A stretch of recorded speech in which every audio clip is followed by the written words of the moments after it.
The Silver Moon Pack's mating ceremony was the grandest event of the decade, and Sarah Thorne had no business being there. She stood at the very edge of the moonlit clearing, half hidden behind an ancient oak, her borrowed dress itching against her skin. The fabric was too tight across her shoulders, too loose at the waist, and the hem had been hastily stitched after her stepsister Callista had accidentally torn it while helping her dress. "You should be grateful I'm even letting you attend," Callista had said, her perfectly manicured nails digging into Sarah's arm as she dragged her to the mirror. "Father's new position means we must maintain appearances, even if one of us is, well, what you are." What Sarah was, apparently, was an embarrassment. The daughter of a deceased packless mother who'd had the audacity to capture Alpha Thorne's attention long enough to produce a child, before dying of a mysterious illness. Sarah had been 8 when her father remarried, bringing Callista and her mother into their small cottage on the Pack's outskirts. That had been 12 years ago. 12 years of being reminded that she didn't belong, that her mother's bloodline was tainted, that true Pack wolves could sense the wrongness in her. "There she is," a voice whispered nearby, and Sarah's stomach clenched. 3 young she-wolves stood in a cluster, their ceremonial gowns glittering with crystals that caught the moonlight. Callista held court at the center, her silver dress matching her silver blonde hair perfectly. "Hiding in the shadows like always," Callista said, loud enough for those nearby to hear. "How fitting." Sarah kept her eyes down, focusing on the elaborate ceremony taking place in the clearing's center. The Silver Moon Pack had been honored with a visit from the Alpha King himself. Kale Nightborn, ruler of all the wolf packs in the Northern Territories.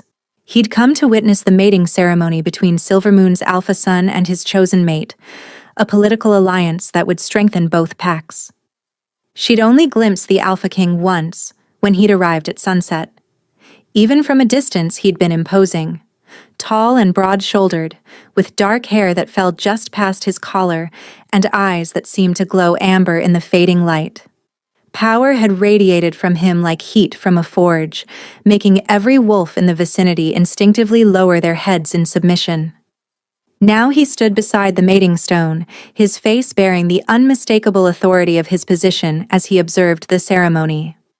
He wore traditional ceremonial robes in deep black, embroidered with silver thread that formed the pattern of a wolf mid-leap. Around his shoulders hung a cloak of thick fur, fastened at the throat with a clasp bearing his royal seal. The ceremony proceeded with ancient words and binding oaths. Sarah found herself transfixed despite her desire to remain invisible. There was something beautiful about it. The way the 2 wolves pledged themselves to each other under the full moon. The way the pack howled its approval when they sealed their bond with a ceremonial bite. "Sarah." She turned to find Callista approaching, 3 other she-wolves flanking her like guards. Sarah's instincts screamed danger, but there was nowhere to run without causing a scene.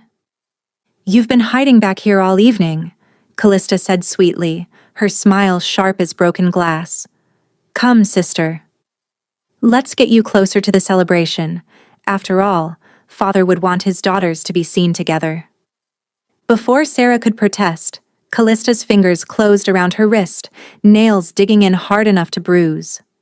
The other she-wolves crowded close, forming a wall that prevented escape as they guided Sarah toward the clearing's center. "Callista, please!"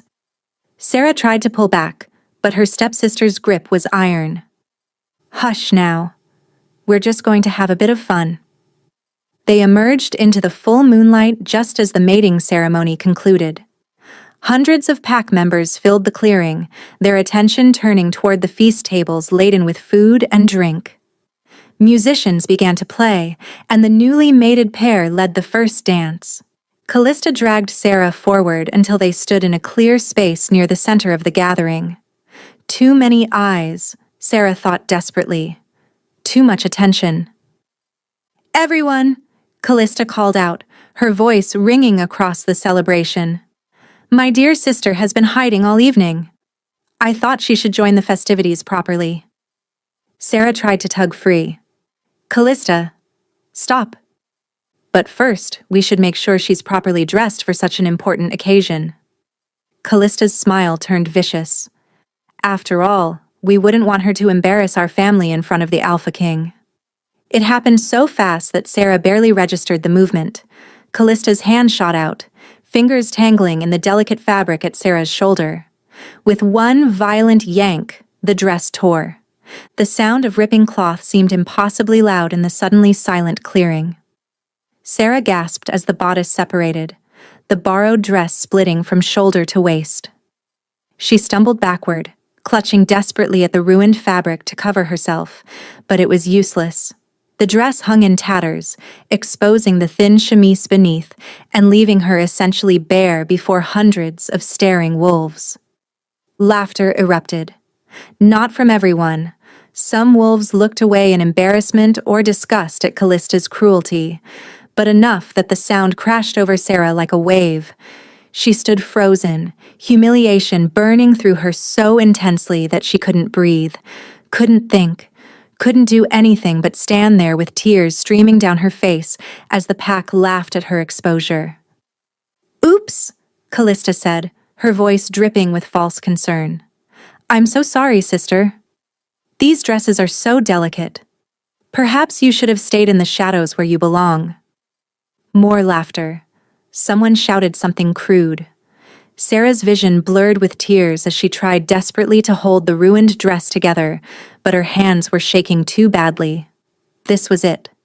The final humiliation that would cement her position as the pack's outcast forever. Then the laughter stopped. Not gradually, but all at once, as if someone had cut the strings on a puppet. The silence that fell was absolute, broken only by the crackling of the ceremonial fires. Sarah blinked tears from her eyes and saw that every wolf in the clearing had gone utterly still. They weren't looking at her anymore. They were looking past her, their eyes wide with something that looked like fear. Heavy footsteps approached from behind. Sarah turned, still clutching her ruined dress, and found herself staring at a broad chest covered in black ceremonial robes. She looked up. The Alpha King stood before her, his amber eyes blazing with an intensity that made her knees weak. This close, she could see that his face was younger than she thought, perhaps 30, but held the kind of authority that came from absolute power. A scar cut through his left eyebrow, and his dark hair was pulled back to reveal the strong line of his jaw. He was staring at her with an expression she couldn't read. Shock? Recognition? Something else entirely? Then, without a word, he reached up and unfastened the clasp at his throat. The ceremonial cloak, worth more than Sarah's cottage, probably worth more than her entire life, fell from his shoulders into his hands. Time seemed to slow as he stepped forward and draped the heavy fur across Sarah's shoulders. The cloak was massive, drowning her small frame, but it was warm and smelled of pine and smoke, and something wild that made her wolf, the part of her she'd always tried to suppress, stir for the first time in years. The Alpha King's hands lingered on her shoulders as he secured the clasp at her throat. His fingers brushed her skin, and Sarah felt a jolt of something electric race through her body. His eyes widened fractionally, and she knew he'd felt it too. When he finally spoke, his voice was deep and resonant, carrying easily across the silent clearing. "This woman," he said, his eyes never leaving Sarah's face, "is under my protection. Anyone who harms her in any way answers to me." The clearing remained frozen in shocked silence. Sarah could feel hundreds of eyes boring into her back, could sense the confusion and disbelief radiating from the pack. Then the Alpha King did something that made her heart stop. He lifted her hand to his lips and pressed a kiss to her knuckles, formal and deliberate. When he raised his head, his amber eyes had shifted to something else entirely, a glowing gold that seemed to burn in the moonlight. "You're coming with me," he said quietly, meant only for her ears. Then louder for the assembled pack. "She's mine." The words hung in the air like a pronouncement of fate. Sarah's mind reeled, unable to process what was happening. The Alpha King, the most powerful wolf in all the territories, had just claimed her. In front of everyone. In front of Callista, whose face had gone white with rage. In front of her father, who stood near the front of the crowd with his mouth hanging open in shock. "I don't understand," Sarah whispered, her voice barely audible. The Alpha King's expression softened almost imperceptibly. "You will," he promised. Then he turned to address the pack's alpha, who'd hurried forward with obvious concern. "Thank you for your hospitality, Alpha Garrett. However, I'll be departing tonight, immediately." "Of course, Your Majesty," Alpha Garrett stammered. "Whatever you require." "I require safe passage to the border and a horse for the lady." His hand remained on Sarah's shoulder, warm and heavy and impossibly grounding. "We leave within the hour." Sarah had never ridden a horse before. This fact became painfully obvious within the first mile as she struggled to maintain her seat on the massive gray mare the Silver Moon pack had provided. The Alpha King rode beside her on a black stallion that seemed barely controlled, matching his rider's barely leashed power. They traveled with a small escort, 6 of the Alpha King's personal guards, all of whom kept a respectful distance behind their king and his. What was she exactly? Sarah still didn't understand what had happened at the ceremony, what the Alpha King's public claim meant, or why her entire life had just been upended in a matter of minutes. The ceremonial cloak remained wrapped around her shoulders, both blessing and burden. It marked her as under the Alpha King's protection, but it also weighed heavily with implications she didn't dare consider. "You're afraid of me?" The Alpha King's voice startled her so badly that she nearly lost her seat. He'd been silent since they'd left the pack lands, his face an unreadable mask in the darkness. They'd been riding for 2 hours, following a path that led deeper into the wilderness, away from settlements and toward the wild lands that bordered the northern territories. Sarah's voice caught.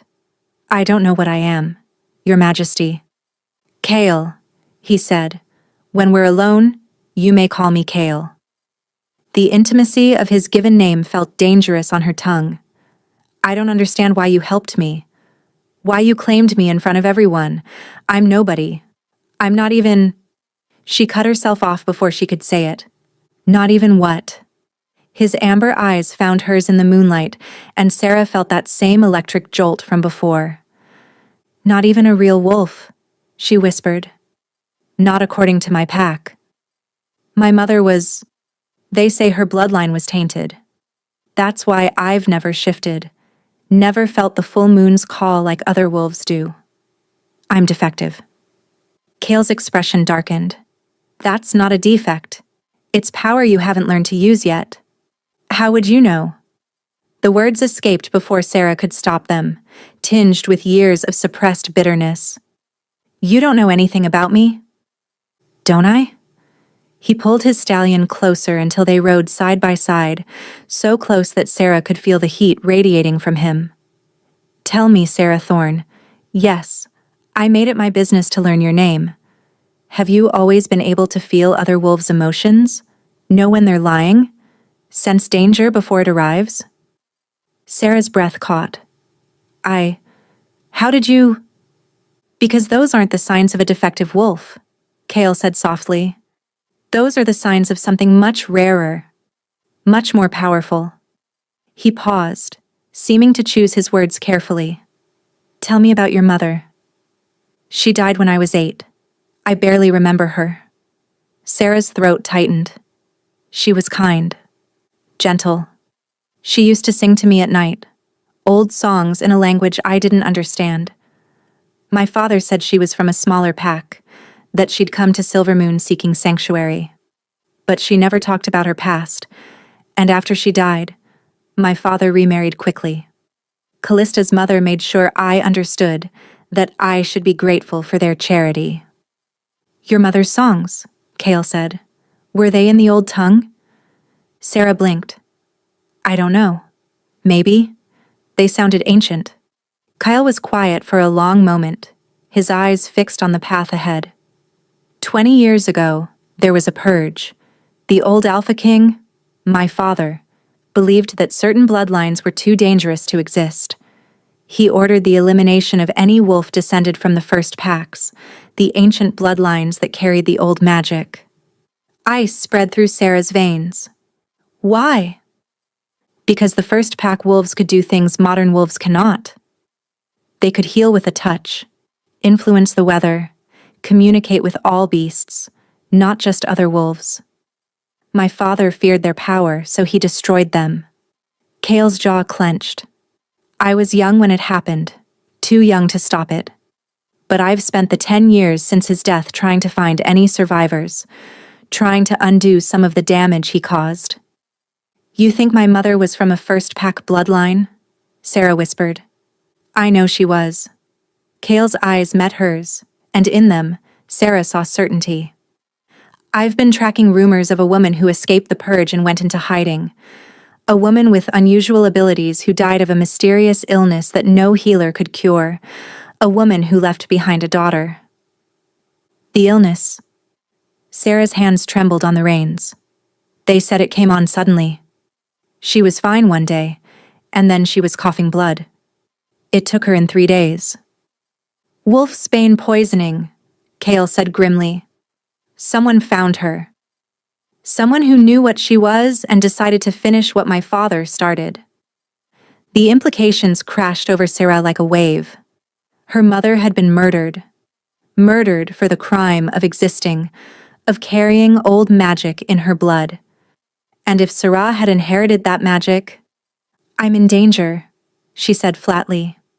You were in danger, Kale corrected. Now you're under my protection. And I promise you, Sarah Thorne, no one will harm you while I draw breath. His vehemence startled her. But why? Why do you care about one half-blood wolf? Kyle opened his mouth to answer, then closed it again. Something flickered across his face. Conflict? Desire? Fear? Let's stop here for the night, he said instead. We'll camp by the river up ahead. You need rest. But as they dismounted and his guards began setting up camp, Sarah couldn't shake the feeling that he'd been about to say something important. Something that would explain the electric connection she felt whenever he touched her, the way her skin seemed to burn where his fingers had brushed.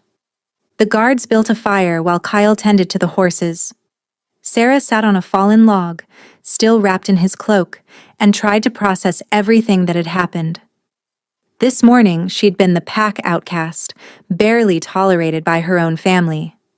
Now she was traveling with the Alpha King, protected by his public claim, and apparently descended from a bloodline powerful enough to have been hunted to extinction. Here, Kale appeared beside her, holding a water skin and some dried meat. Sarah accepted them gratefully, suddenly aware of how hungry and thirsty she was. Thank you, she murmured. He sat beside her, close enough that their shoulders nearly touched. In the firelight, his face looked softer, younger, almost vulnerable. I should explain what happened at the ceremony, he said quietly. What it means that I claimed you publicly. Sarah's heart began to race. All right. In the old laws, the ones that predate modern pack politics, when an alpha publicly claims someone under his protection, it's binding. No other wolf can challenge that claim without challenging the alpha directly.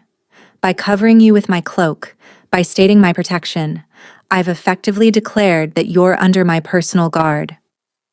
And when you said I was yours? The words came out barely above a whisper. Kale's eyes found hers, and Sarah saw something burning in their depths. Something hungry and possessive and terrifying in its intensity. That, he said softly, was not part of the formal protection claim. Then what was it? Before he could answer, one of the guards called out a warning. Cal was on his feet instantly, his body shifting into a protective stance between Sarah and the darkness beyond the firelight. Stay behind me, he ordered, and for the first time since they'd met, Sarah heard his voice carry the full weight of his authority. Something was moving in the shadows. Multiple somethings, circling their camp with predatory intent. Then the wind shifted, and Sarah caught their scent. Wolves, but not pack wolves. These smelled wrong, sick and twisted like rotting meat. Rogues, one of the guards hissed. At least a dozen. Kale's body began to shift, muscles rippling as he prepared to transform. But before he could complete the change, Sarah felt something strange stirring inside her. A warmth that started in her chest and spread outward, making her skin tingle and her vision sharpen. The Alpha King turned to look at her, surprise crossing his features. "Sarah, your eyes—" She raised her hand and saw that it was glowing with a soft aureate light. The same brilliance she'd seen once before, years ago, when she'd accidentally healed a bird with a broken wing. The luminescence her stepmother had beaten her for, calling it unnatural and evil. The rogues emerged from the shadows, their eyes reflecting red in the firelight. 12 of them, all scarred and wild-looking, their lips pulled back in snarls that revealed yellowed fangs. And Sarah, who had never felt the pull of the moon, who had never shifted, who had been called defective her entire life, felt power rising within her like a tide. The lead rogue lunged. Sarah extended her hand instinctively, and shimmering energy exploded from her palm in a wave that sent the rogue flying backward into a tree with a sickening crack. The clearing fell silent except for the crackling of the fire and Sarah's ragged breathing. She stared at her still glowing hand in shock. Behind her, she heard Kale's voice, rough with an emotion she couldn't name. "Impossible," he breathed. "You're not just first-pack bloodline. You're something else entirely." The remaining rogues scattered into the night, apparently deciding that whatever Sarah was, she wasn't worth dying over. But Sarah barely noticed their retreat. She was too busy staring at her hands, watching the radiance slowly fade, feeling the power receding back into whatever hidden place it had lived all these years. "What am I?" she whispered. Kale moved to stand in front of her, his gaze burning with that same luminous intensity she'd just wielded. "You," he said, his voice filled with wonder and something that sounded like reverence, "are my mate." The word hung in the air between them like a living thing. Mate. Sarah's mind rejected it instantly. Mates were for real wolves, for powerful alphas and carefully chosen partners who could strengthen bloodlines and forge political alliances. Mates were not for half-blood outcasts who couldn't even shift. "No," she said, stumbling backward. "That's not possible. I'm not... You can't..." "Sarah..." Kale's voice was gentle but firm. "Look at me." She didn't want to. Looking at him made the heat in her chest flare brighter, made her skin prickle with awareness, made her want things she had no right to want. But her eyes betrayed her, drawn to his face like moths to flame. His eyes were still glowing that impossible gold, but as she watched, they slowly faded back to amber. "I felt it the moment I saw you," he murmured. "Even before your stepsister attacked you, before you looked up at me. I felt it." The bond snapped into place like a physical thing, and I knew. "You're my mate, Sarah. My true mate." "But how?" Sarah's voice broke. "I'm nobody. I'm defective. I can't even shift properly." "You just threw a fully grown rogue wolf 30 feet with your mind," Kale pointed out. "I wouldn't call that defective." One of the guards, a grizzled man with silver threading through his dark hair, cleared his throat. "Your Majesty, perhaps we should move camp. Where there's one pack of rogues, there are usually more." Kale nodded without taking his eyes off Sarah. "Agreed. We ride for Thornhaven. It's another hour north, but the fortress walls will provide better protection." He turned to his guards. "Break camp. We leave in 5 minutes." The men moved with practiced efficiency, dousing the fire and gathering supplies. Sarah stood frozen, her mind still reeling from Kale's declaration. Mate. She was supposedly the mate of the most powerful alpha in all the territories. It was absurd, impossible. And yet she couldn't deny the pull she felt toward him, the way her body responded to his presence. Even now, standing several feet away, she could feel the invisible thread connecting them, drawing her closer. "I don't understand any of this," she whispered as Cale helped her back onto her horse. His hands lingered at her waist a moment longer than necessary, and Sarah felt heat bloom where he touched her. "I know," he said softly. "I'll explain everything once we reach Thornhaven. You'll be safe there, and we can—" He cut off abruptly, his head snapping toward the south.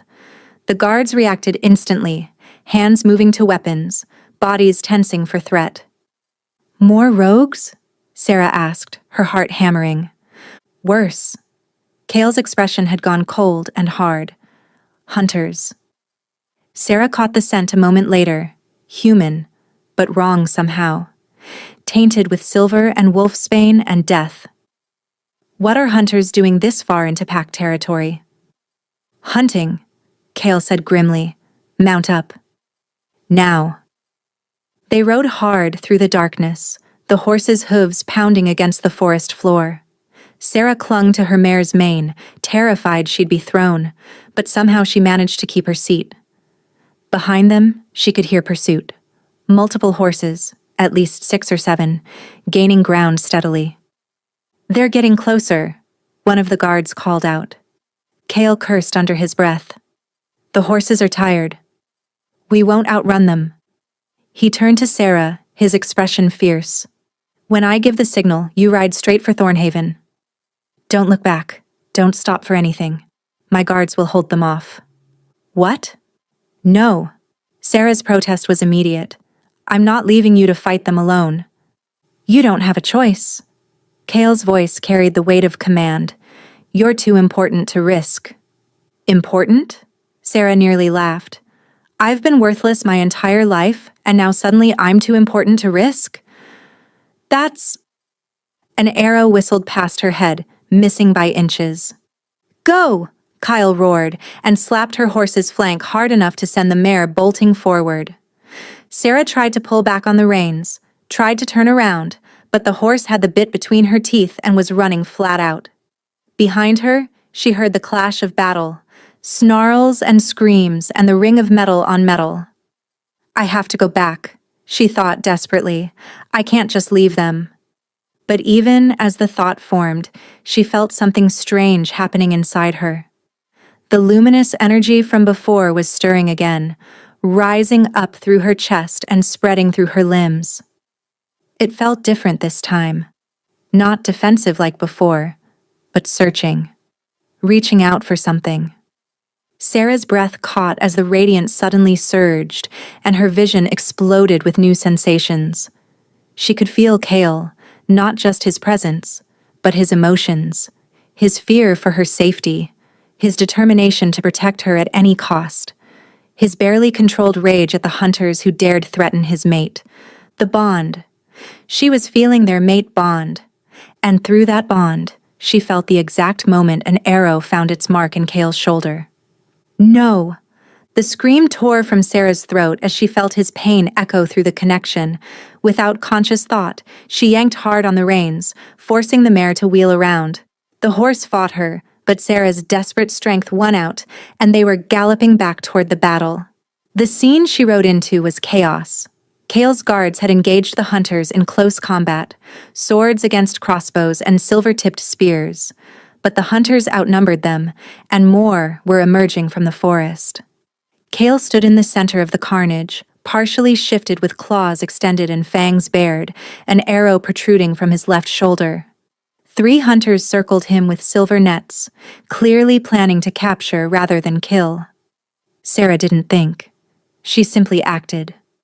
The radiant power burst from her like a supernova, expanding outward in a wave that sent every hunter flying backward. They crashed into trees and rocks, their weapons clattering to the ground. Several didn't get back up. But Sarah wasn't finished. The energy flowing through her felt endless, ancient, like tapping into something that had been waiting her entire life to be released. She raised her hands and the earth itself responded, roots erupting from the ground to entangle the remaining hunters, holding them fast. Then she was off her horse and running to Kale, whose amber eyes were wide with shock and something that looked like awe. "You came back," he said hoarsely. "You foolish, brave, magnificent woman. You came back." "Of course I did." Sarah's hands were shaking as she examined the arrow. "You're my—" She stopped, the word catching in her throat. "Your mate," Kale finished softly. "Say it, Sarah. Acknowledge the bond." She met his eyes, and in them saw her future written. A future she'd never dared imagine, where she wasn't worthless or defective, where her power was celebrated instead of feared, where she belonged to someone and they belonged to her. "My mate," she whispered. The bond flared to life between them, visible now as threads of shimmering light connecting their hearts. Sarah gasped at the intensity of it, at the flood of emotions that poured through the connection. Kale's love, fierce and protective, his pride in her strength, his desperate need to keep her safe, and underneath it all, a hunger that made her skin flush with heat. "The arrow," she managed, trying to focus. "I need to remove it." "Not here." Kale's voice was rough. "We need to reach Thornhaven first. I'll survive until then." His guards had secured the area, binding the conscious hunters and checking the dead. The silver-haired guard approached, his expression carefully neutral despite the wonder in his eyes. "Your Majesty," he said, "the lady, what she did, is to remain absolutely secret," Kale said sharply. "On pain of death, Marcus. No one outside this group speaks of what they saw tonight." Marcus bowed deeply. "Of course, Your Majesty. The men understand." He paused. "But if I may say so, sire, the old prophecies spoke of a queen who would wield the ancient light, a queen who would stand beside the king and usher in a new age for our kind." Kale's eyes found Sarah's. "So they did." "I'm not a queen," Sarah protested weakly. "Not yet," Kyle agreed. "But you will be. If you'll have me." Before Sarah could process what he was asking, a new scent carried on the wind made every wolf present freeze. "No," Marcus breathed. "It can't be." Sarah turned toward the forest, her new senses picking up something massive approaching, something that made every instinct she possessed scream danger. A figure emerged from the shadows between the trees, tall, wrapped in tattered robes, face hidden beneath a deep hood. But what sent fear coursing through her was the aura of wrongness surrounding it. Dark magic that felt like the opposite of her radiant power. Kale Nightborn. The voice was neither male nor female, ancient and hollow. "You found her at last. The last daughter of the first moon. How inconvenient." Kyle moved in front of Sarah despite his injury, his body radiating protective fury. "Identify yourself." The figure laughed, a sound like bones rattling. "I am the one who completed your father's work. The one who tracked down every last first-pack wolf and eliminated them." The hood tilted towards Sarah. "I thought I'd gotten them all. But it seems one little half-breed slipped through my fingers." Horror crashed over Sarah as understanding dawned. "You killed my mother." "Among others." The figure sounded almost bored. 23 first-pack wolves, to be precise. Your mother was the last one. Or so I thought. Rage, unlike anything Sarah had ever felt, surged through her. The luminous energy erupted from her skin, no longer just emanating from her hands, but covering her entire body in brilliant flames. "Easy," Kyle murmured, his hand finding hers. "Don't let emotion control the power." But Sarah barely heard him. She was advancing on the hooded figure, power building with each step. "You murdered innocent people. You murdered my mother for the crime of existing. I eliminated threats to the natural order." The figure raised one pale hand, and dark energy began to swirl around its fingers. "Your kind should never have existed. Wolves were meant to be simple creatures, strong, savage, pure. The first packs corrupted that purity with their magic and their arts. Your mother understood in the end. She died knowing her kind had no place in this world. You're wrong. Sarah's voice rang out clear and strong. You're wrong, and I'm going to prove it. The luminescence exploded from her in a beam of pure energy that struck the dark figure square in the chest. The figure staggered but didn't fall, its own dark magic rising to meet her attack. Sarah, stop! Kyle's voice cut through her rage. You're not ready for this fight. Your power is raw, untrained. You'll burn yourself out. He was right. Sarah could already feel the strain, the way the radiance was draining something essential from her. But she couldn't stop. This creature had murdered her mother, had hunted down an entire bloodline, and would continue killing if she didn't stop it here. The dark figure laughed again. The pup has teeth. How delightful. But you're no match for me, child. I've been perfecting my art for decades while you've been living in ignorance of what you are. Dark tendrils shot toward Sarah like striking snakes. She threw up a shield of light instinctively, and the darkness shattered against it, but the impact drove her to her knees. Sarah! Kyle was beside her in an instant, his own power flaring as he shifted fully into his wolf form. The Alpha King's wolf was magnificent, massive and black as midnight, with eyes that glowed like molten gold. He lunged at the dark figure with a snarl that shook the earth, but the figure simply vanished, dissolving into shadows. This isn't over, its voice echoed from everywhere and nowhere. The girl dies, just like her mother. Just like all her corrupted kind, it's only a matter of time. Then the presence was gone, leaving only the night wind and the sound of Sarah's ragged breathing. Kale shifted back to human form and gathered her into his arms. Are you all right? Are you hurt? Sarah shook her head, but tears were streaming down her face. My mother. All those people. They died because of what they were. And you will live, Kale said fiercely, tilting her face up to meet his eyes. I swear it on my life, Sarah. That creature will never touch you. No one will ever hurt you again. Sarah wanted to believe him, but as they remounted and finally rode for Thornhaven, she couldn't shake the feeling that this was only the beginning. Whatever she was, whatever power flowed through her veins, it made her a target. And somewhere in the darkness, a hunter was already planning its next move. Thornhaven was not what Sarah expected. She'd imagined a fortress, cold stone walls and militant guards, the kind of place that screamed power and authority. Instead, as they crested the final hill just before dawn, she found herself looking at something that resembled a small city carved into the mountainside itself. Warm lights glowed from hundreds of windows. Gardens terraced down the slopes, even in the pre-dawn darkness showing signs of careful cultivation. And the walls, while certainly formidable, were covered in climbing vines that softened their martial appearance. Home, Kale said quietly beside her, and Sarah heard genuine affection in his voice. They were met at the gates by a flurry of activity.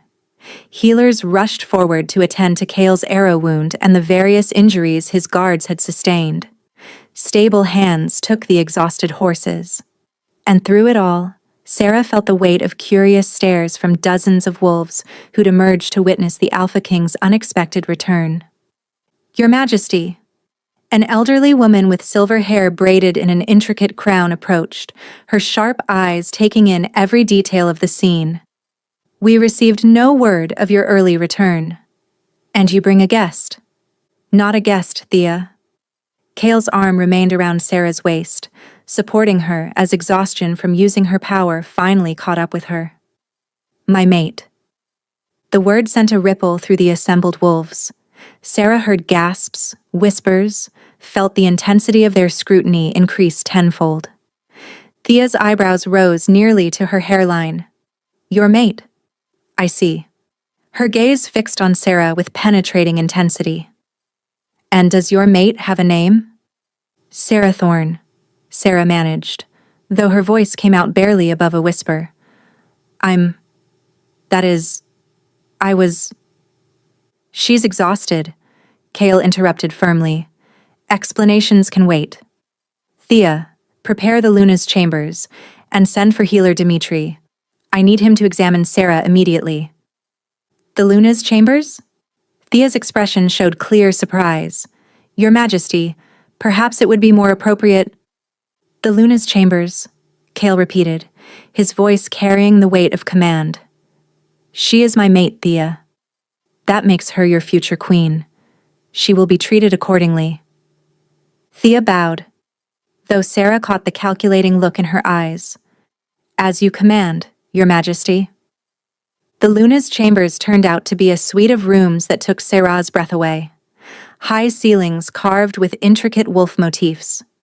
Windows overlooked the valley below, now showing the first pink streaks of dawn. Furniture that was both elegant and comfortable, and a bed large enough to sleep 4 people.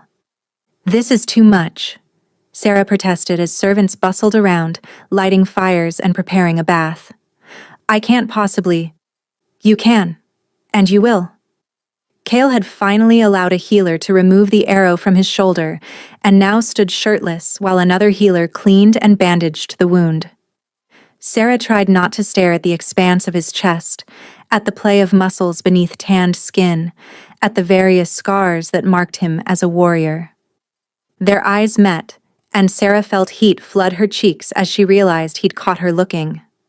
Something predatory flickered in his expression before he controlled it.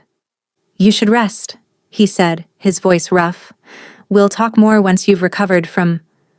No. Sarah surprised herself with the firmness in her voice. No more delays. You said you'd explain everything once we reached Thornhaven. Well, we're here. I want answers. Kale studied her for a long moment, then dismissed the healers and servants with a wave of his hand. Once they were alone, he moved to stand before the windows, his back to her.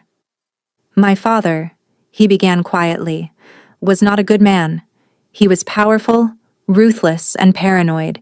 He saw threats everywhere, particularly in anyone whose abilities exceeded normal wolf standards. He turned to face her. The first packs were his greatest fear.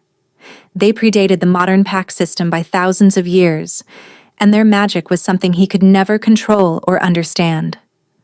So he killed them all, Sarah said flatly. He tried. 20 years ago, he ordered what he called the purification. Every wolf with confirmed or suspected first pack heritage was to be eliminated. He sent hunters, humans he'd corrupted with dark magic, making them specifically lethal to supernatural beings. Kale's hands clenched into fists. I was 16. Too young to challenge him, too weak to stop what he'd set in motion. But I swore that when I became king, I would undo his damage. How many did he kill? Hundreds. Maybe thousands. Kyle's voice was heavy with old grief. The first packs had been scattered and hidden for generations, but my father's hunters were thorough. They tracked bloodlines, investigated rumors, tortured suspects until they revealed others. It was systematic genocide. Sarah felt sick. And my mother? Survived longer than most because she went deep into hiding. She changed her name, suppressed her abilities, married a low-ranking wolf from an unremarkable pack. For 8 years, she managed to stay invisible. Kyle's amber eyes met hers. Then someone found her. Someone who's been hunting first-pack survivors even after my father's death. The creature from the forest, Sarah whispered. The one with dark magic. I've been tracking it for years, but it's always one step ahead. It knows how to hide, how to strike, and disappear. Kale moved closer to her. But now it's made a mistake. It revealed itself because of you. Because I'm bait. The realization was bitter. You want to use me to draw it out. No. Kyle's response was immediate and fierce. He crossed the distance between them in 2 strides, his hands cupping her face with surprising gentleness. Never. I want to keep you safe, which means I need to understand exactly what you are. The power you displayed tonight, that wasn't just first pack magic, Sarah. That was something more. How can you know that? Because I've studied the old texts.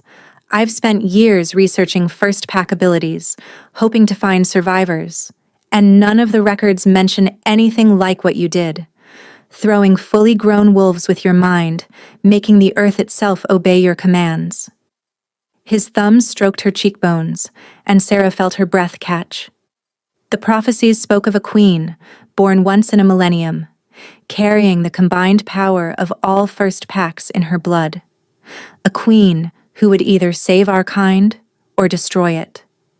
That's insane, Sarah breathed. I'm nobody. I'm just... You're the other half of my soul. Kale's forehead rested against hers. You're my mate, and you're possibly the most powerful wolf ever born. Those are the only facts that matter. Sarah closed her eyes, overwhelmed by his proximity, by the mate bond singing between them, by the impossible weight of his words. I don't know how to be what you need me to be. Then we'll figure it out together. Kale pulled back slightly, his expression softening. But first, you need to rest. You nearly drained yourself completely using that much power. Another few minutes, and you could have... His jaw clenched. Just rest. Please. Sarah wanted to argue, but exhaustion was pulling at her like a physical weight. Will you stay? The question came out more vulnerable than she intended. But the thought of being alone in this strange place, with threats she didn't understand closing in, was terrifying. Kyle's expression gentled. Always, he promised. I'll be right here. Sleep, Sarah. You're safe now. She let him guide her to the enormous bed, barely aware of him removing her boots and covering her with soft blankets. The last thing she felt before darkness claimed her was his hand holding hers, solid and reassuring. And for the first time in her life, Sarah fell asleep feeling protected. But her dreams were troubled. She saw the hooded figure again, its dark magic spreading like a plague across the territories. She saw wolves dying, first pack survivors hunted down one by one. And through it all, she heard a voice, ancient and cold, whispering a single phrase over and over. The purge is not complete. It will never be complete until the daughter of the first moon is dead. Sarah woke with a gasp, her heart pounding. Sunlight streamed through the windows. She'd slept the entire day. Kale sat in a chair beside the bed, reading from an ancient tome, but his attention snapped to her immediately. Nightmare? He asked gently.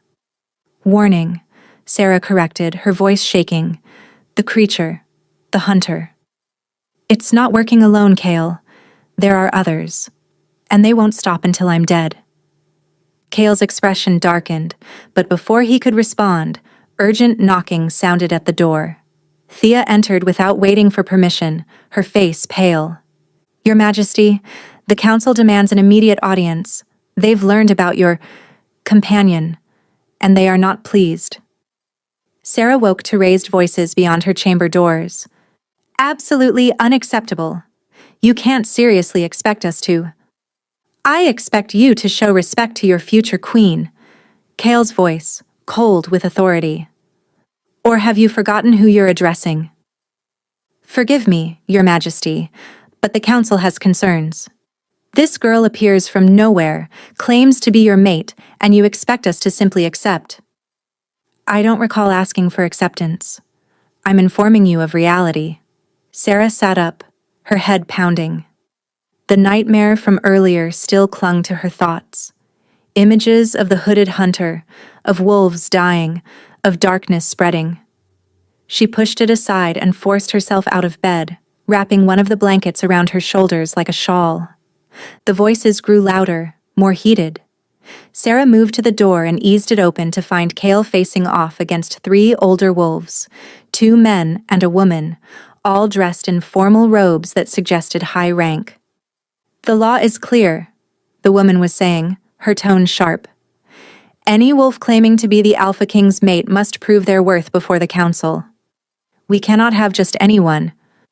Just anyone. Kale's voice dropped to a dangerous purr. Choose your next words carefully, Counselor Vera. Vera lifted her chin, and Sarah noticed something cold and calculating in her eyes. A wolf of unknown parentage, untested abilities, and questionable bloodline. Yes, Your Majesty. I said what I said. The mate bond can be faked with the right magic. We've seen it before. You doubt my ability to recognize my own mate? I doubt nothing about you, sire. But I doubt her. Vera's cold eyes found Sarah in the doorway. Ah, the subject of our discussion awakens. Tell me, girl, what pack do you hail from? Sarah's mouth went dry, but she forced herself to step forward. Silver Moon Pack. My father is Beta Thorn. Beta Thorn. One of the male counselors consulted a ledger. Married to Meredith of the Eastern Valley Pack. 2 daughters, Callista and... no mention of a Sarah. I'm his daughter from his first wife, Sarah said, hating how defensive she sounded. She died when I was young. How convenient, Vera said coldly, and something in her expression made Sarah's skin crawl. There was a flicker of something in the counselor's eyes. Recognition, perhaps? As if she knew more about Sarah's mother than she was saying. And this first wife? What was her name? What pack did she belong to? Sarah opened her mouth and realized she didn't know. Her father had always deflected questions about her mother's origins, and after his remarriage, speaking of her, had been forbidden. She has no answer, the other male counselor noted. Your Majesty, surely you see the problem. We know nothing verifiable about this girl's heritage. For all we know, she could be a plant from a rival pack, using dark magic to simulate a mate bond and gain access to... Enough. Kale's voice cracked like a whip. Sarah is my mate. That is not negotiable, not questionable, and not subject to council approval. Then you won't object to her proving it, Vera said smoothly, and Sarah saw the trap closing. The counselor's smile held something predatory, something that suggested she'd been planning this. The traditional trial for potential queens, 3 tests to demonstrate strength, wisdom, and power. If she is truly your destined mate, she'll pass easily. Kale's expression darkened. The trials are dangerous. Wolves have died attempting them. Then perhaps she isn't meant to be queen. Vera's smile was sharp as broken glass. Unless Your Majesty believes his mate is too weak to handle a few simple tests. It was a trap, and they all knew it. If Kale refused to let Sarah attempt the trials, it would look like he doubted her abilities. If he agreed and she failed, or worse, was injured, he would appear to have sacrificed her for political expediency. I'll do it, Sarah heard herself say. Every head turned toward her. Kyle's expression was thunderous. Sarah, numero. You don't understand what they're asking. I understand perfectly. Sarah moved to stand beside him, drawing strength from his presence. They think I'm using you. They think I'm weak, or false, or both. So I'll prove them wrong. She met Vera's cold gaze directly, noticing something familiar in the counselor's eyes, a darkness that reminded her of the hooded hunter. When do the trials begin? Vera's smile widened, and in that moment, Sarah was certain. This woman knew more about her mother's death than she was saying. Tomorrow at dawn. That gives you 1 night to prepare, or to run, if wisdom prevails over pride. After the counselors departed, Kale rounded on Sarah with barely controlled fury. Do you have any idea what you just agreed to? The trials aren't some ceremonial nonsense. They're designed to test a wolf to their absolute limits. Wolves have died, Sarah. Strong, trained wolves with years of experience. What choice did I have? Sarah shot back, her own anger rising. Let them call you a liar. Let them claim our bond is fake. I won't be the reason your authority is undermined. My authority means nothing compared to your safety. Kale's hands gripped her shoulders. You've had your powers for less than 2 days, Sarah. You barely understand what you can do, let alone how to control it under pressure. Then teach me. Sarah met his fierce gaze without flinching.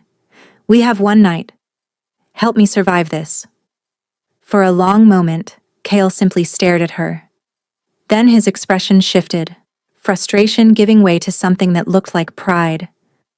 You're not going to back down, are you? Would you? A reluctant smile tugged at his lips. No, I suppose I wouldn't. He released her shoulders, but his hands slid down to capture hers. All right. We have until dawn. Let's see what you're capable of. They spent the evening in a private training courtyard hidden deep within Thornhaven. Kale proved to be a demanding teacher, pushing Sarah to call upon her power again and again until she could summon it without the catalyst of extreme emotion. The radiance is just the visible manifestation, he explained as Sarah successfully lifted a training dummy 3 feet off the ground with her mind. The real power is in your will. You're not just moving objects, you're imposing your will on reality itself.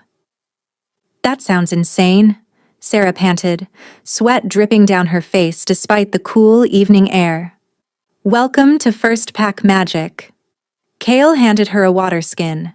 Modern wolves can shift and heal faster than humans, but that's where our magic ends.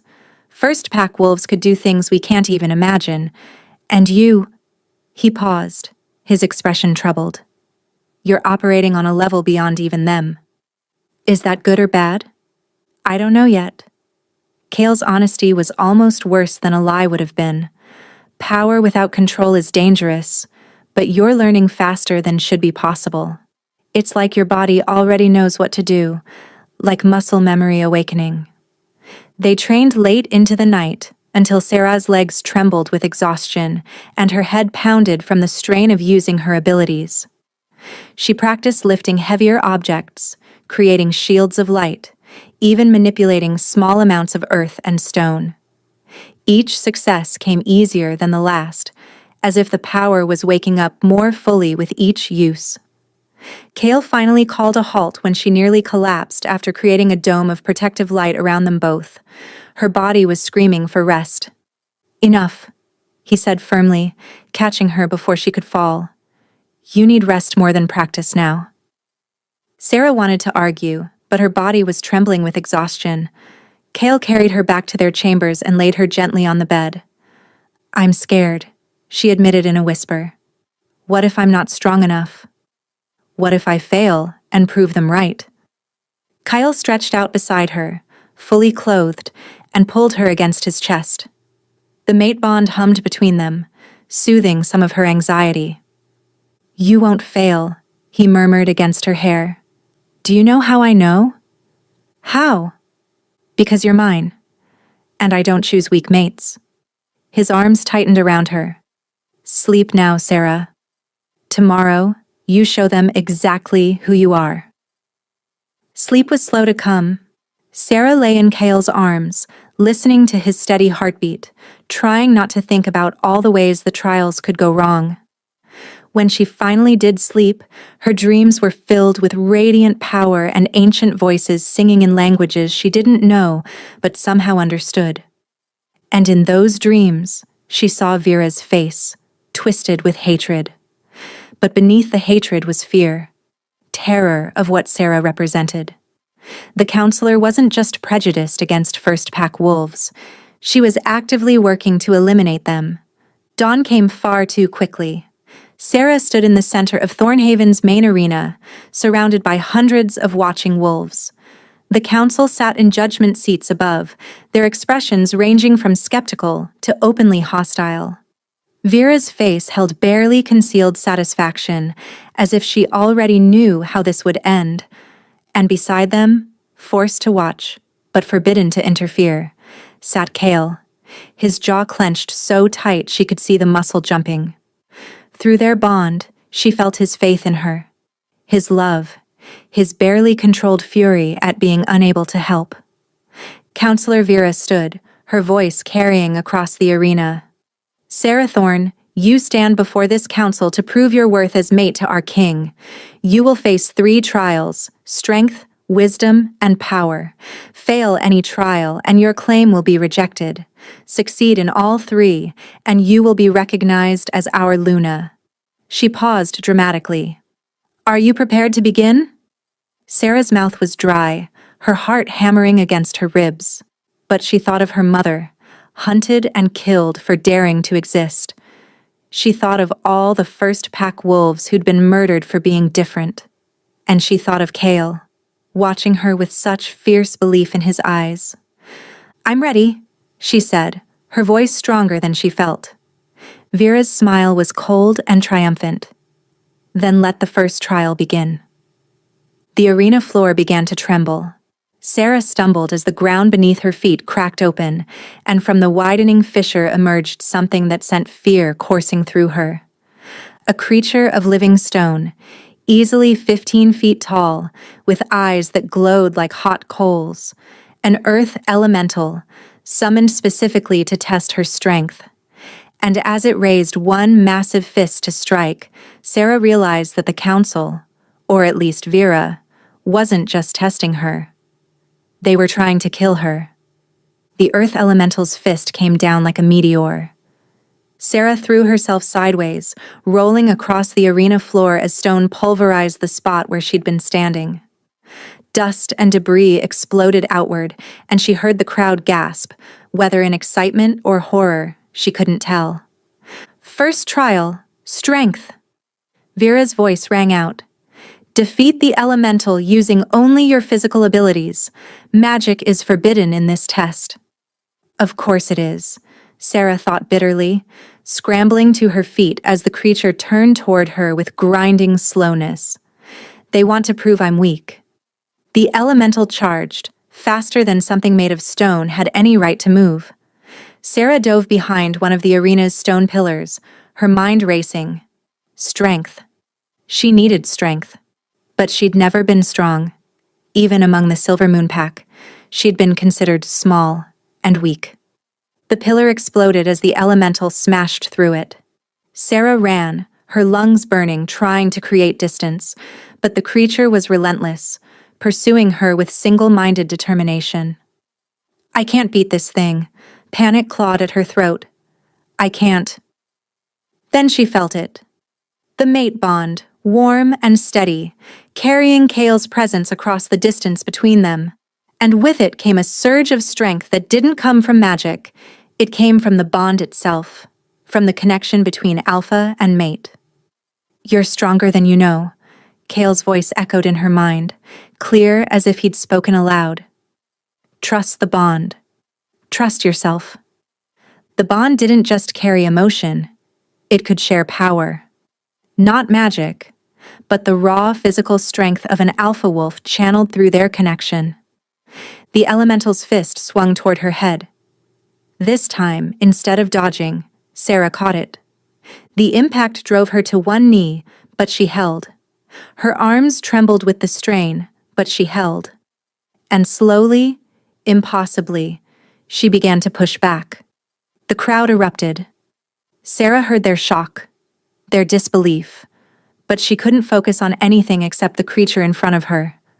She roared with effort and twisted, using the elemental's own momentum against it. The massive creature stumbled, off balance. Sarah didn't give it time to recover. She leaped onto its back, her hands finding purchase in the cracks of its stone body. The elemental thrashed, trying to throw her off, but she held tight. Then, remembering something from her childhood, watching her father train younger wolves, she found the elemental's weak point. Every construct had a core. She just had to find it. Her fingers dug between stone plates, searching until she felt something different. Warmth. Energy. There. Sarah gripped the core, a crystal pulsing with magical light, and pulled. The elemental froze mid-thrash, then it began to crumble, stone cascading away like sand until nothing remained but dust and the crystal in Sarah's hand. Silence blanketed the arena. Then, slowly, someone began to clap. Others joined until the sound became thunderous, Sarah stood in the center of the arena, covered in dust and bruises, holding the elemental's core above her head like a trophy. Her eyes found Kale's, and the pride she saw there made her chest tight with emotion. First trial, passed, Vera announced, though her voice had lost some of its earlier confidence. Proceed to the second trial. The arena floor shifted again, but this time, instead of opening, it transformed. Stone walls rose up, creating a complex maze that stretched in all directions. In the distance, Sarah could hear something moving through the passages, something with claws that scraped against stone. Second trial, wisdom, Vera called. Navigate the maze and retrieve the crown of thorns from its center.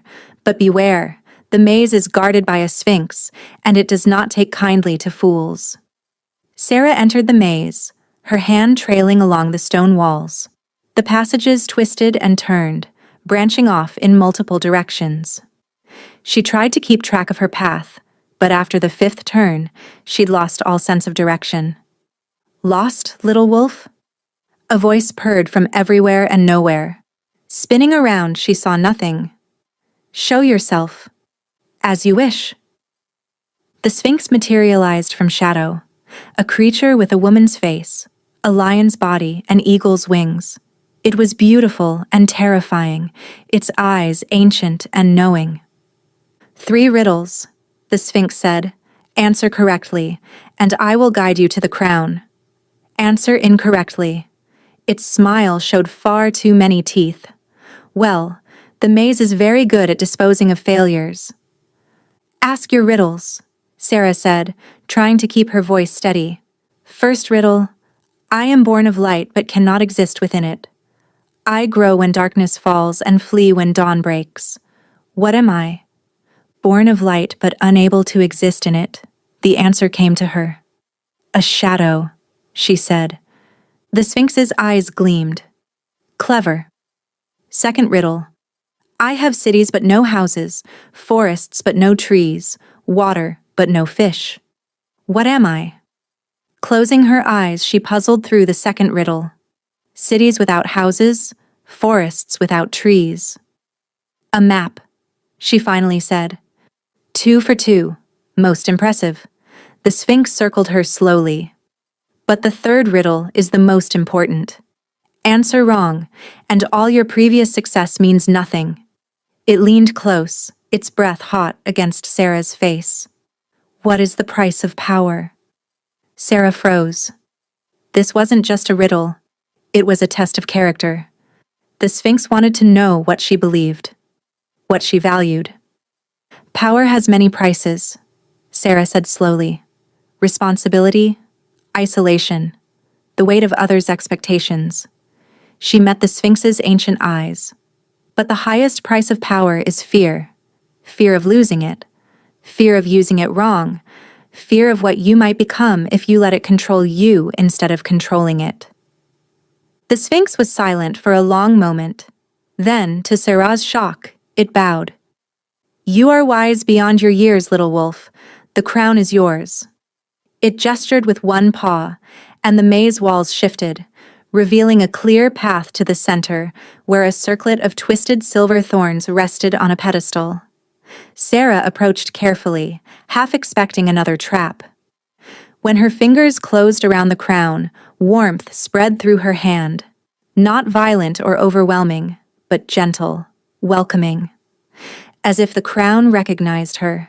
She returned through the maze with the Sphinx as her guide, emerging to find the arena transformed once more.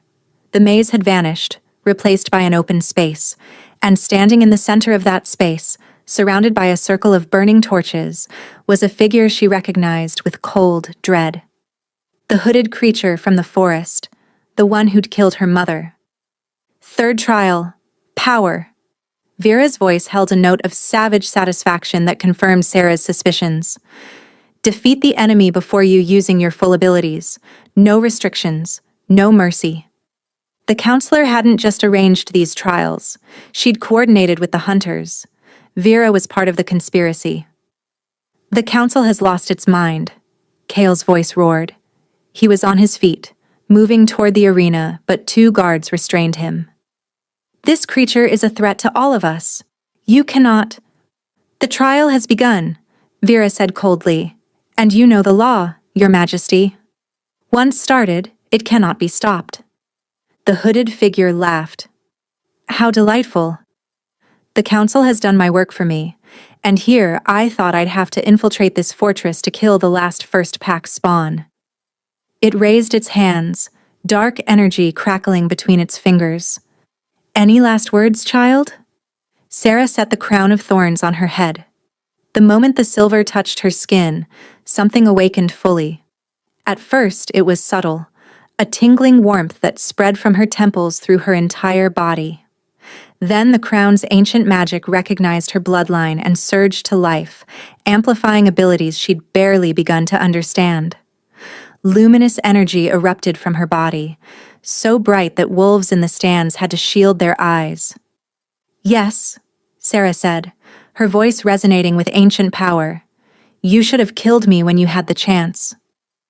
The dark creature struck first, sending tendrils of shadow magic racing toward Sarah like serpents. But this time, she was ready. Shields of light materialized around her, turning the darkness aside. Sarah didn't just deflect. She absorbed, taking the creature's own power and transforming it, purifying it with her brilliance. Impossible, the creature hissed. You're untrained. You shouldn't be able to— Sarah didn't let it finish. She extended both hands and brilliant chains erupted from the arena floor, wrapping around the creature's limbs. It shrieked, struggling against the bonds. You killed my mother, Sarah said, advancing slowly. You murdered innocent people for the crime of being born different. And for what? Fear? Hatred? The delusion that you were protecting anyone? They were abominations. The creature's voice rose to a shriek, corrupting the pure bloodlines with their magic and their what? Their compassion? Their healing? Their ability to live in harmony with nature instead of dominating it? Sarah's power flared brighter. You didn't eliminate threats. You eliminated hope. The glowing chains tightened and cracks began to appear in the creature's form, light seeping through like water through a breaking dam. If you kill me, there will be others, the creature spat. The purge continues. There are more hunters, more believers in the cause. Your kind will never be safe. Maybe not, Sarah agreed, but they'll never have to face you again. She released her power in a wave that washed over the creature like a tsunami. For a moment, the hooded figure was silhouetted against pure radiance. Then it screamed, a sound of such agony and rage that it seemed to shake the very foundations of Thornhaven. When the light faded, nothing remained but ash. Sarah stood in the center of the arena, the crown of thorns gleaming on her head, her whole body still glowing with residual power. The watching wolves were completely silent, shock written across every face. Then a single voice rose in a howl of recognition. Others joined until the entire arena rang with the sound of hundreds of wolves acknowledging their new queen. All except the council. Vera stood frozen, her face pale with fury and disbelief. This proves nothing. She could be corrupted by that same power. Who's to say she won't— Enough. Kyle's voice cut through the howling like a blade. He'd broken free from the guards and now stood at the arena's edge, his gaze burning with barely controlled fury. Sarah has passed all 3 trials. She has proven her strength, her wisdom, and her power. By your own laws, you must acknowledge her as my mate and your queen. The law also states— Vera began. I don't care what technicality you're about to cite. Kale vaulted over the arena wall and crossed to Sarah's side. His hand found hers, and the mate bond between them blazed so brightly that it became visible, threads of shimmering light connecting their hearts. She is mine, and I am hers.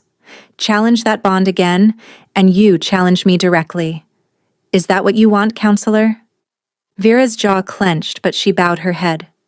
No, Your Majesty. Then kneel, Kale commanded.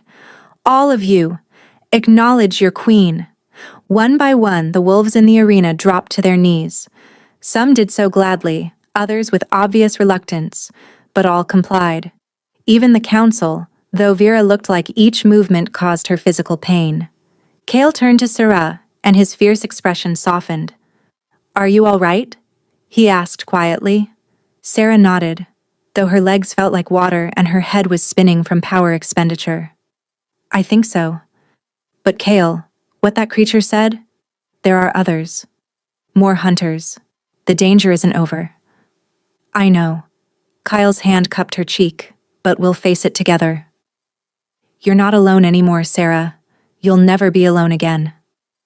The crown of thorns pulsed with warmth, and suddenly Sarah understood what it was. Not just a ceremonial object, but a conduit. A way for her to connect with every wolf in Thornhaven, to feel their emotions, their loyalty, and their doubts. She could feel Vera's hatred like acid, could sense the fear many felt at her power. But she could also feel the hope, the wonder, the belief that maybe things could change. "I know many of you are afraid," Sarah said, raising her voice to address the assembled wolves. "I know what I am seems unnatural, dangerous. Believe me, I spent my whole life being told I was wrong, broken, defective." She met the eyes of those watching, refusing to look away. "But being different doesn't make us wrong. My mother taught me that, even though she never spoke of her own heritage. She taught me through how she lived, with kindness, with compassion, with love, even for those who showed her none." Sarah took a breath, feeling the weight of hundreds of gazes. The wolves who came before us, the first packs, they weren't monsters. They were healers and teachers, artists and peacemakers. They were murdered for refusing to be what others wanted them to be. I won't let that happen again. Not to me, and not to anyone else. She looked at Kale, drawing strength from his presence. "I'm not perfect. I'm still learning what I can do, still figuring out who I'm meant to be. But I promise you this, I will use every gift I have to protect our kind. All of us, modern pack wolves, and any first pack survivors who still hide in fear. We're stronger together than divided." The silence that followed was heavy with consideration.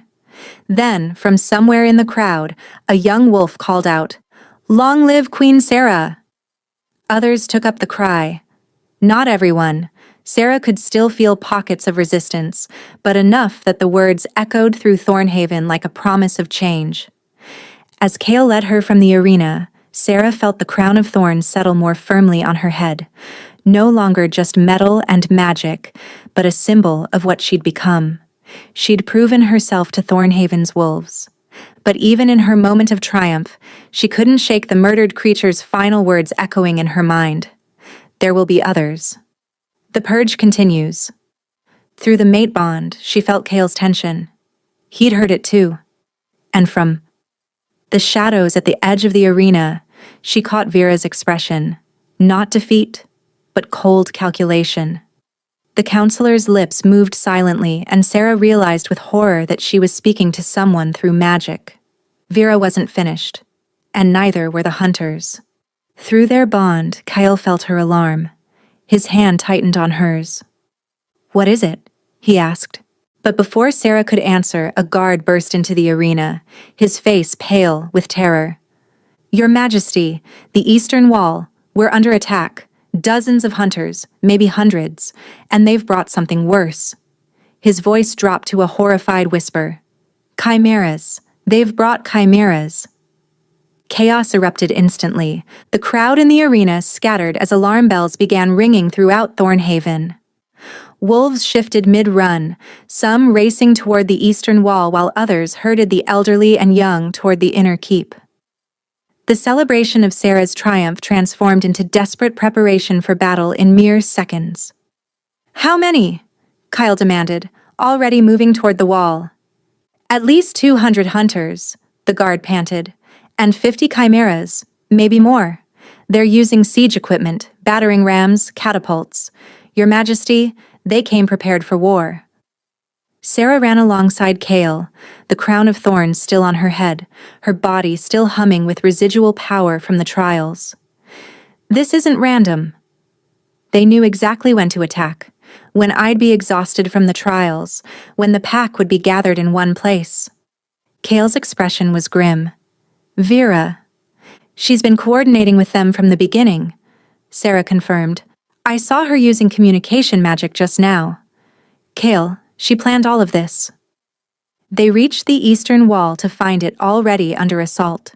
The massive wooden gates shuddered under the impact of a battering ram, and flaming projectiles arced over the walls, setting buildings ablaze.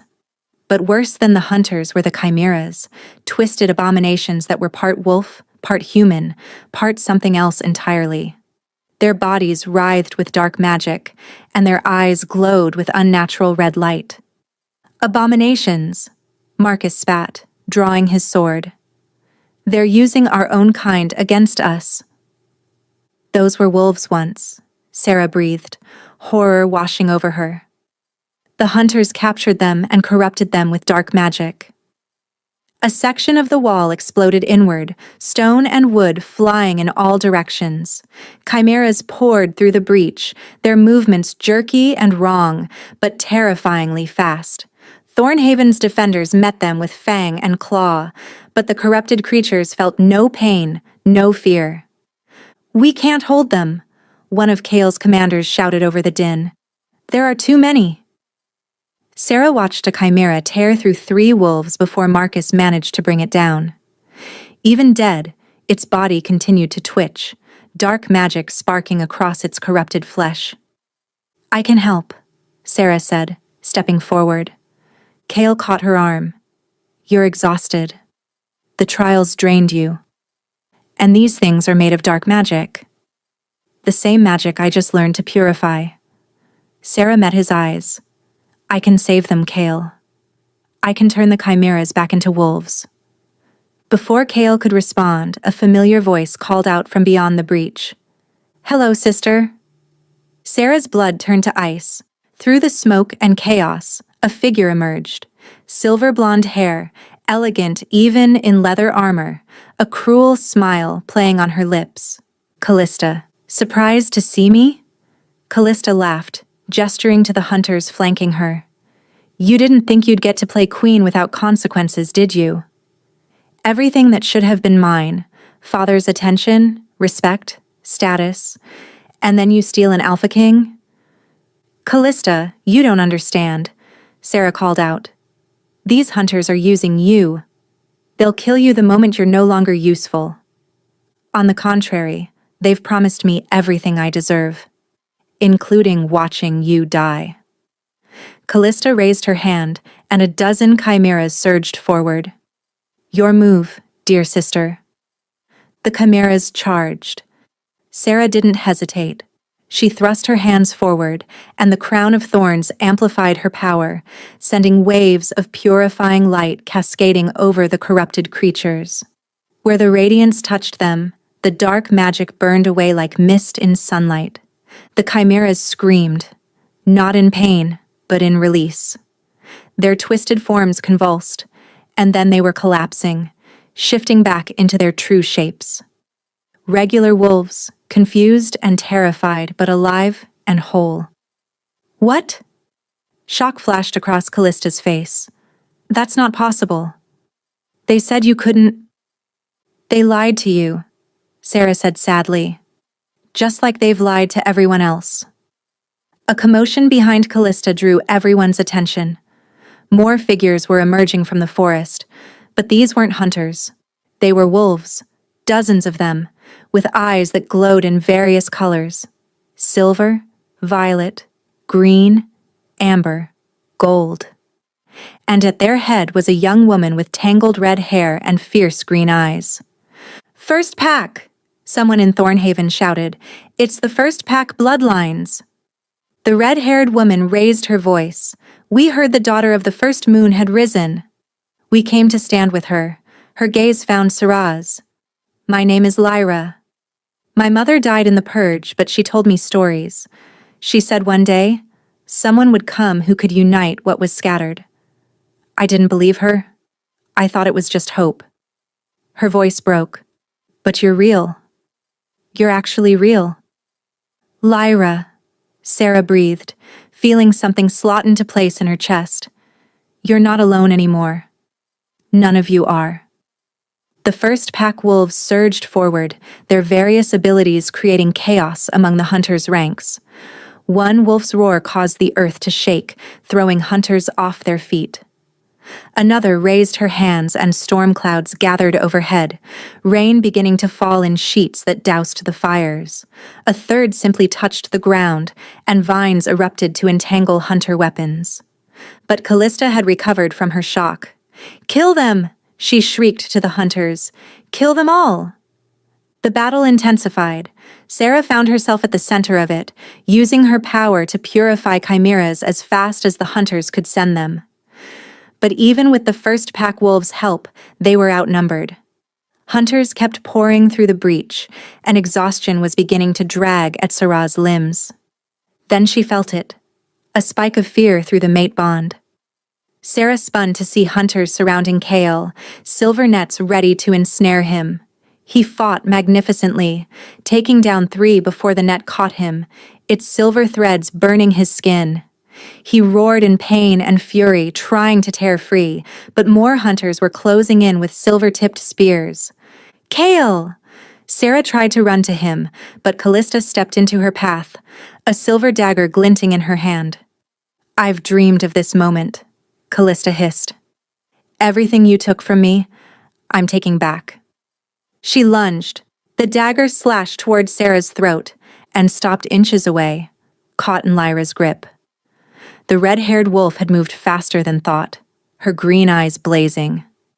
"Touch her again," Lyra breathed, "and you'll discover what happens when you threaten a first-pack queen." Callista stumbled backward, fear finally breaking through her rage. "You're all monsters," she whispered. "No," Sarah said, moving past Lyra toward where Kale was trapped. "We're just different, and that's not the same thing." She reached Kale as the hunters raised their spears for the killing blow. Sarah didn't think. She simply released everything, all the power she'd been carefully controlling, all the strength the crown amplified, all the rage and fear and desperate love that filled her. The resulting explosion of light sent every hunter flying backward like leaves in a hurricane. The silver net dissolved, and Kale collapsed, free but wounded. Sarah dropped to her knees beside him, her hands hovering over the silver burns on his skin. "I'm here. I've got you." "Sarah," he gasped, "you can't. You're too drained." "I don't care." She poured healing energy into him, watching the burns fade. "You saved me. Now I'm saving you." Through her connection to the crown, Sarah could feel every wolf in Thornhaven. The defenders were exhausted, the first pack volunteers were overwhelmed, and more hunters were coming. They couldn't win this battle through force. But maybe they didn't have to. Sarah stood, helping Kale to his feet, and raised her voice to carry across the battlefield. "Hunters, you've been told that first pack wolves are monsters, abominations that need to be destroyed. But look around you. These chimeras you created, I've been turning them back into regular wolves, healing them, because that's what first pack power does. It heals, it creates, it protects." "Don't listen to her lies," Callista shrieked. But Sarah continued. "You've been lied to. Someone has been using your fear to commit genocide, but I'm offering you a choice. Continue this senseless killing, or lay down your weapons and see the truth for yourselves." For a moment, nothing happened. Then one hunter lowered his crossbow, then another, then a dozen more. "No!" Callista screamed. "You swore oaths. You promised." "We promised to eliminate threats," one of the hunters said, his voice shaking, "not to murder innocents. If they can heal the chimeras, if they can undo what we've done, then they're not the monsters," another hunter finished. "We are." Weapons began clattering to the ground. Not all the hunters. Some still held their weapons, too indoctrinated to see reason, but enough that the tide of battle shifted decisively. Callista stood alone, abandoned by her allies, her face twisted with impotent rage. "This isn't over," she spat. "You haven't won." "I'm not trying to win," Sarah said gently. "I'm trying to save lives. Including yours, Callista. Please, come back with us. Let me help you understand." "I don't need your help," Callista screamed. "I don't need anything from you." She ran, straight toward the forest, toward the remaining hostile hunters, toward a future of bitterness and exile. Sarah watched her go, heartbreaking for the sister she'd never really had. Kale's hand found hers. "You can't save everyone." "I know," Sarah whispered, "but I had to try." Movement at the breach caught her attention. Vera was attempting to slip away in the chaos, her counselor's robes dirty and torn. "Guards!" Kale's voice rang out. "Arrest Counselor Vera. She is hereby charged with treason, conspiracy with enemies of the crown, and attempted murder of the Queen."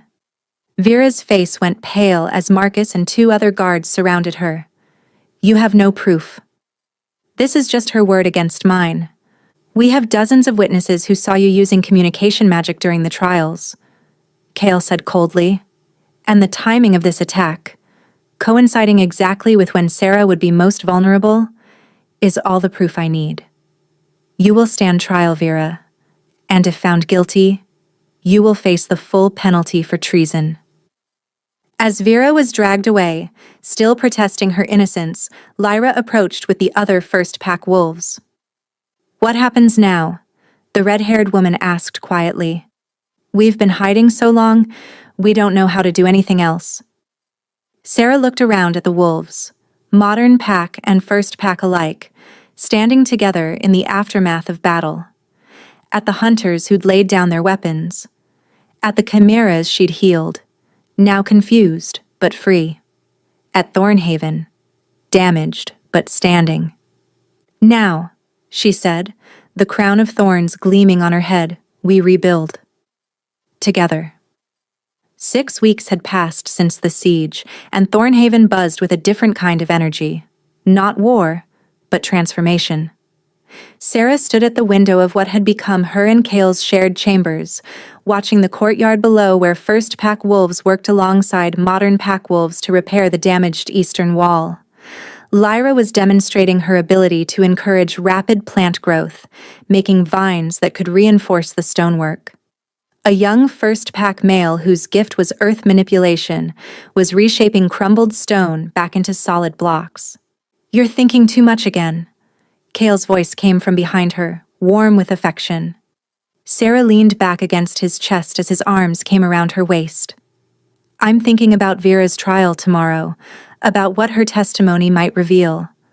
Over the past weeks, Vera had finally broken under questioning, revealing the full extent of the conspiracy.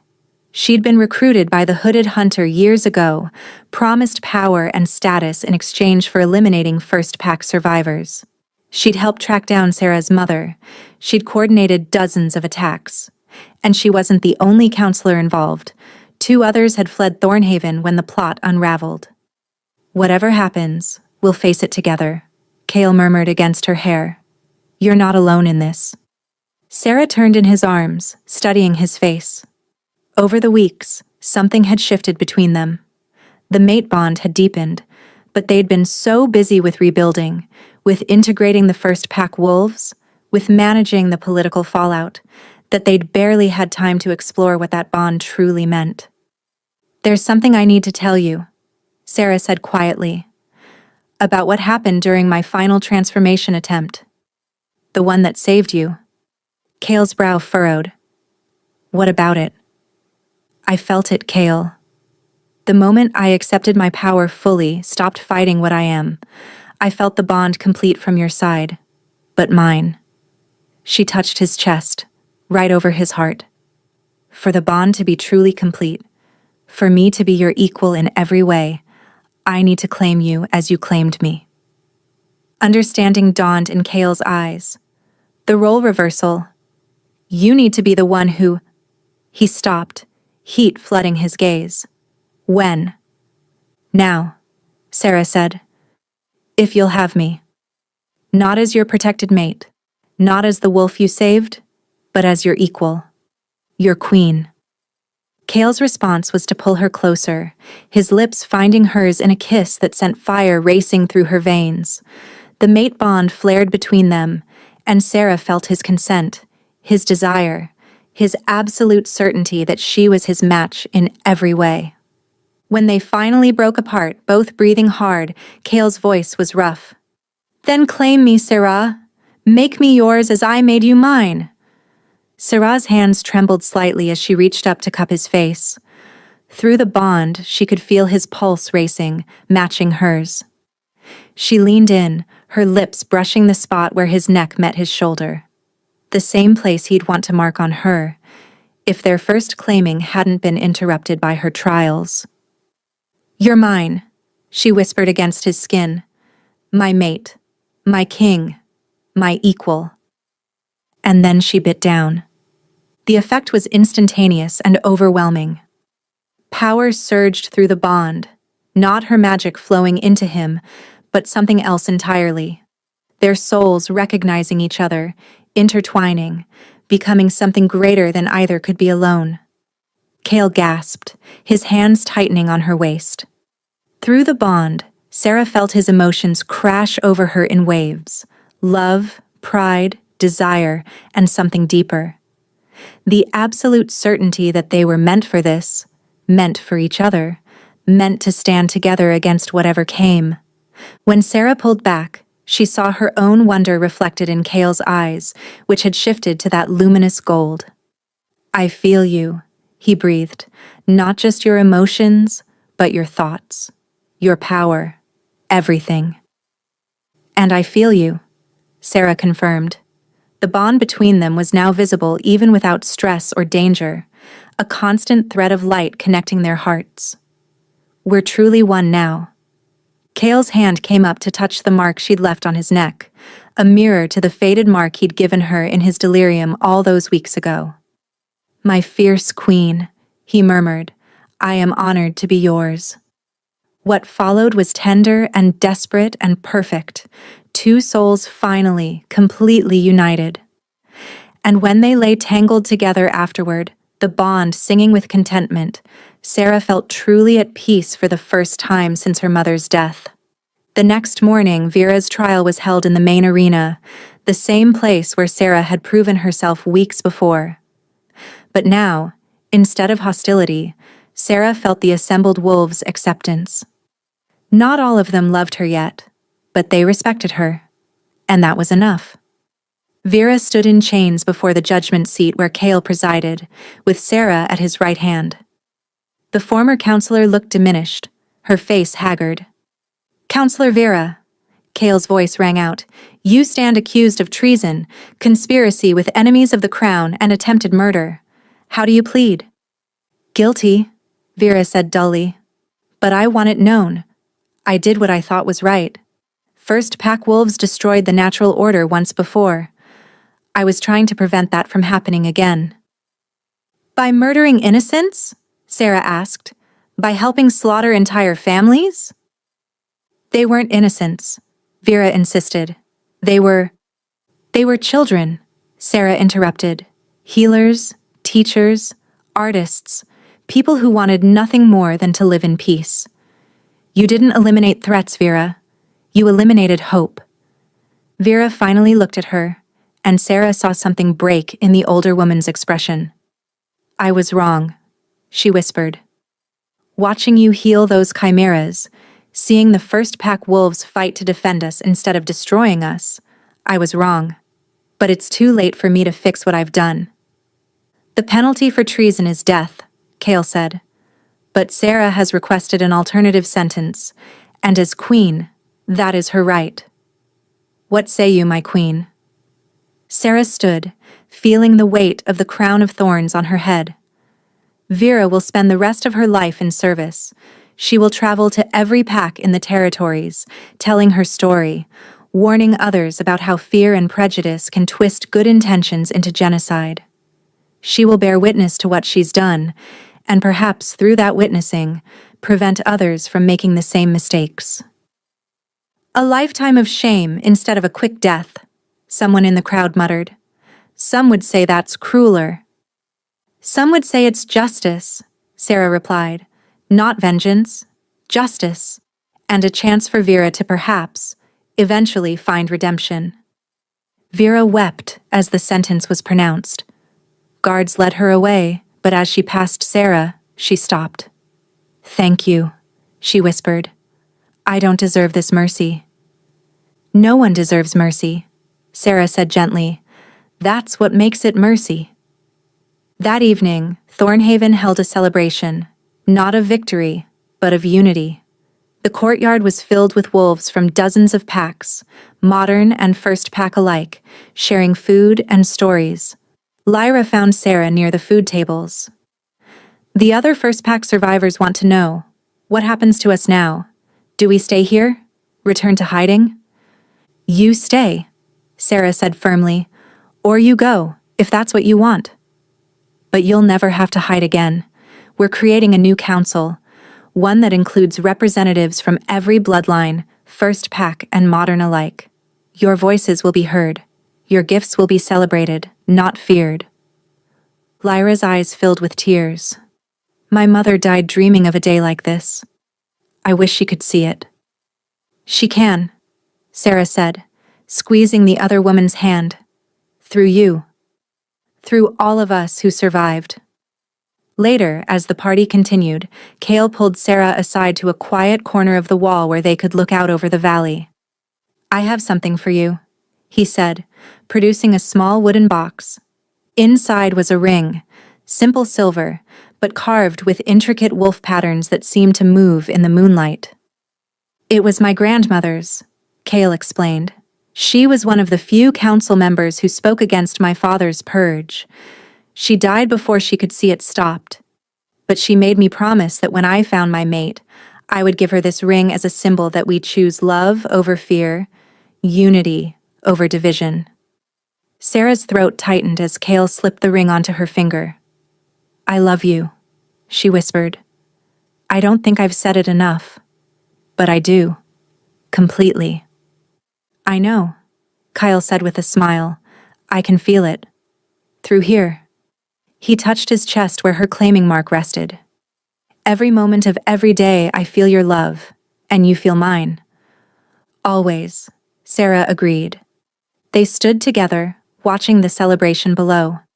Sarah wondered if somewhere in that crowd her father stood watching.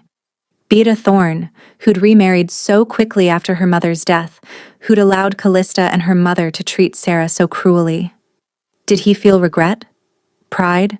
Shame? She might never know, but the thought no longer hurt as it once had. She'd found her true family here, in this place, with these people. Movement in the courtyard caught her eye. Callista, standing at the very edge of the celebration, half hidden in shadows. Their eyes met across the distance, and Sarah saw confusion in her stepsister's expression. Not hate anymore, but bewilderment. Sarah raised her hand in a small wave, an invitation. Callista stood frozen for a long moment. Then, slowly, she shook her head and disappeared back into the darkness. She'll come around, Cale said quietly. Or she won't. But you offered her the choice. That's all you can do. I know, Sarah said. I just hope she finds peace eventually. And us? Kyle asked, pulling her close. Have we found peace? Sarah thought about the work still ahead. Integrating the first pack wolves fully into society, hunting down the remaining rogue hunters, rebuilding the trust that had been broken by genocide. It would take years, maybe generations. But as she looked up at Cale, feeling the mate bond strong and complete between them, sensing Lyra's joy and the other first pack wolves' hope through her connection to the crown, hearing the laughter of wolves who'd been enemies weeks ago now sharing food and stories. Not peace, she said with a smile. Something better. Purpose, and each other. Cale's answering smile was radiant. Then let's build something beautiful. Far below, the celebration continued. Modern pack wolves and first pack wolves, former hunters and former victims, all dancing together under the full moon. And standing above them all, wearing the crown of thorns and the mate mark of her alpha king, Sarah felt the truth settle into her bones. She was home. Finally, completely, home. Not in a place, but in a purpose. Not in hiding, but in the open, standing tall. She was Sarah Thorne, daughter of the first moon, queen of Thornhaven, bridge between two worlds. And she was exactly where she belonged. 6 months later. The new council chamber gleamed with morning light, its circular design ensuring no seat was higher than another. Sarah sat between Kale and Lyra, watching as representatives from 15 different packs, modern and first pack alike, debated the latest proposal. If we establish healing centers in every territory, Lyra was saying, staffed by both first pack healers and modern pack medics, we can demonstrate the value of cooperation. And the cost? Asked a traditional pack alpha. Would be shared equally among all packs, Sarah answered. This isn't about charity. It's about building something better for all our children. The alpha considered, then nodded. The Northern Valley pack agrees. One by one, the others added their support. Not unanimous, it never was, but enough to pass the measure. After the session, Sarah walked through Thornhaven's gardens with Kale, her hand resting on the slight swell of her belly. The healers had confirmed it last week. She was carrying the next generation, a child who would be born of both Alpha King and First Pack Queen bloodlines. Nervous? Kyle asked, his hand covering hers. Terrified, Sarah admitted. What if they inherit my power? What if the world isn't ready for... Then we'll make it ready, Kale said firmly. Together. Just like we've done everything else? Sarah smiled, leaning into his warmth. In the distance, she could see first pack children playing with modern pack children, their different abilities creating games that neither could play alone. She could hear Lyra laughing as she taught a group of young wolves about herbal medicine. She could feel, through her connection to the crown, the contentment of hundreds of wolves who'd found a home in Thornhaven. It wasn't perfect. There were still packs that refused to accept first pack wolves, still hunters who believed the old propaganda, still wounds that would take generations to fully heal. But they were trying, and that, Sarah had learned, was enough. Not perfection, but progress. Not immediate peace, but steady hope. Ready to change the world, my queen? Kale asked with a smile. Sarah touched the crown of thorns on her head, felt the mate mark on her neck, placed her other hand over their growing child. I already have, she said. Now I'm ready to help it grow. And hand in hand, the Alpha King and his first pack queen walked into their future, whatever it might bring. Thank you for following Sarah and Kale's journey from humiliation to triumph, from isolation to belonging, from fear to hope. May we all find the courage to embrace what makes us different, and the wisdom to see that our greatest strength lies in unity, not uniformity.